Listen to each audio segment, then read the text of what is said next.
Okay, so first, if you're waiting for a jeepney, you first need to do this. So here, like this. And you're going to wave your hands like this, like you're calling the jeepney. Yeah.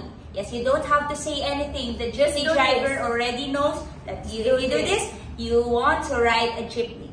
And then, when the jeepney stops, you will go inside, and then you can hold on to a railing. There's a bar. Yes, you can hold on to that. Because some drivers drive very fast. And then you go through. Yes, like this. So you really have to hold on tight. And then, after that, you have to get your payment.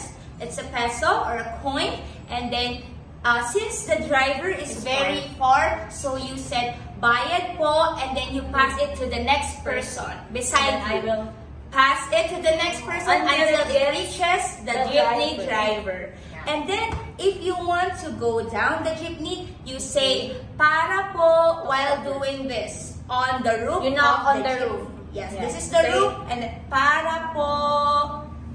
Okay. You knock first, knock, and then say, para po. Then you have to say it louder because the driver can't hear you if you say, para po.